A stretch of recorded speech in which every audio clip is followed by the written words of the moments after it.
Friends, இன்றைக்கி நம்ம சூப்பரான மட்டன் மசாலா எப்படி பண்ணுறதுன்னு பார்க்கலாம். இது ரைஸ்க்கு மட்டும் இல்லை, சப்பாத்தி, பரோட்டா எல்லாத்துக்குமே சூப்பராக இருக்கும்.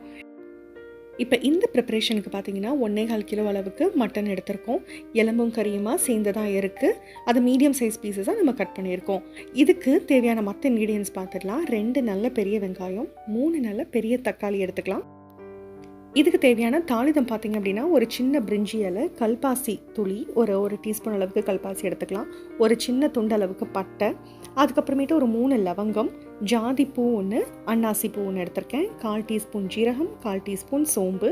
இதை தவிர நம்ம இதுக்கு தேங்காய் விழுது யூஸ் பண்ண போகிறதில்ல.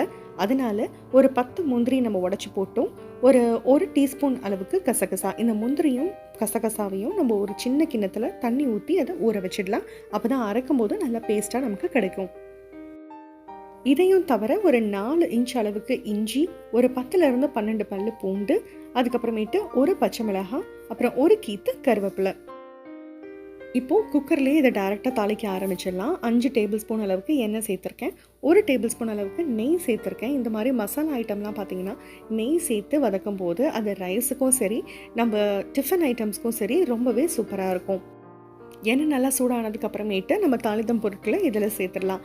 தாளிதம் பொருட்கள் ஒரு 10 செகண்ட் வதங்கினா போதும். அதுக்கப்புறமேட்டு நம்ம ஜீரகமும் சோம்பும் இதில் சேர்த்துடலாங்க.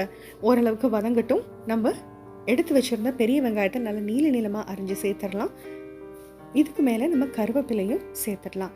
இப்போ ஓரளவுக்கு வெங்காயம் நல்லா வதங்கட்டும். அதுக்கப்புறமேட்டு நம்ம இஞ்சி பூண்டு விழுதை சேர்க்கலாம். இஞ்சி பூண்டு விழுது பார்த்திங்கன்னா அந்த இஞ்சி பூண்டுடைய அந்த ரா வாசம் போகிற அளவுக்கு நல்லா வதக்கணும். அதுக்கப்புறமேட்டு தான் நம்ம தக்காளி போடணும். தக்காளி ரஃப்பாக கட் பண்ணி போட்டுக்கலாம். ஏன்னா நம்ம விசில் விட போகிறதுனால ரொம்ப மெலிசாக கட் பண்ணணும்னு அவசியம் இல்லை. பச்சை மிளகாயும் அது கூட சேர்ந்து ஒரு 7-8 புதினா இலைகளையும் சேர்த்துடலாம். புதினா இலைகளை சேர்க்கும் போது வாசம் ரொம்பவே நல்லாயிருக்கும்.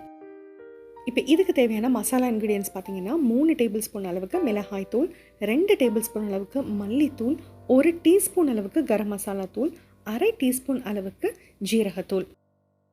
இதுக்கும் மேலே 2 டீஸ்பூன் அளவுக்கு உப்பு சேர்த்துருக்கேன். இது எல்லாத்தையும் நல்லா மிக்ஸ் பண்ணிடலாம். இந்த கிரேவியே பிரியாணி கிரேவி மாதிரி ரொம்ப வாசமாக சூப்பராக இருக்கும். இப்போது நம்ம கழுவி க்ளீன் பண்ணி வச்சுருந்த கறியை இதில் சேர்த்துடலாம். இதை தண்ணி சேர்க்கறதுக்கு முன்னாடி இந்த கறியை இந்த மசாலாவோட நல்லா பெரட்டி கொடுத்துடணும். கறி நல்லா வேகிற அளவுக்கு 2லேருந்து 3 டம்ளர் தண்ணி இதில் சேர்த்துக்கலாம்.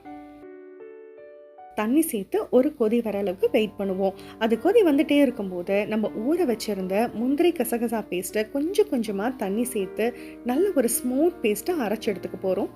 அந்த அரைச்சி எடுத்த விழுதை இதில் நம்ம சேர்த்துடலாம். இப்போ அடுத்து நம்ம இதை விசில் கொடுத்து வேக வச்சு எடுத்துக்க போகிறோம்.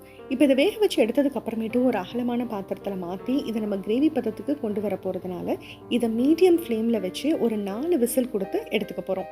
இப்போ இன்கேஸ் நம்ம கிரேவி பதம் வேண்டாம், நம்ம குழம்பு பதமாகவே நீங்கள் சர்வ் பண்ண போகிறீங்க அப்படின்னா நீங்கள் ஒரு மீடியம் ஃப்ளேமில் 5 விசில் கொடுத்ததுக்கு அப்புறமேட்டு சிம் பண்ணி ஒரு 10 நிமிஷம் சிம்மரில் வச்சு அதுக்கப்புறமேட்டு இதை குக் பண்ணி எடுக்கலாம். ப்ரெஷர் ரிலீஸ் ஆனதுக்கப்புறமேட்டு ஒரு அகலமான பாத்திரத்துக்கு ட்ரான்ஸ்ஃபர் பண்ணி இதை நல்லா மீடியம் ஃப்ளேமில் வச்சு கொதிக்க விட்டுறலாம். நமக்கு எந்த கன்சிஸ்டன்சி வேணுமோ அந்த கன்சிஸ்டன்சி வர அளவுக்கு இதை கொதிக்க விட்டு நம்ம எடுத்துக்கலாம். மூடி போட்டு நம்ம குக் பண்ணோம் அப்படின்னா கறி நல்லா வெந்து கொடுக்கும். இந்த மாதிரி கொதிச்சு வரும்போதே நம்ம உப்பு செக் பண்ணிவிட்டு தேவைப்பட்டால் ஆட் பண்ணிக்கலாம். அதே நேரத்தில் தேவையான கன்சிஸ்டன்சி வந்ததுக்கு அப்புறமேட்டு நல்லா சிம் பண்ணிடலாம். இந்த மாதிரி நல்லா எண்ணெய் நெய்யெல்லாம் நல்லா திரிஞ்சு வரணும். அதுக்கப்புறமேட்டு நம்ம இதை ஆஃப் பண்ணிடலாம். பாருங்கள், சூப்பரான பதத்தில் நம்மளோட மட்டன் மசாலா ரெடி ஆயிடுச்சு. ட்ரை பண்ணி பார்த்துட்டு எப்படி வந்ததுன்ற கமெண்ட்ஸை எனக்கு கண்டிப்பாக ஷேர் பண்ணுங்கள். தேங்க்யூ.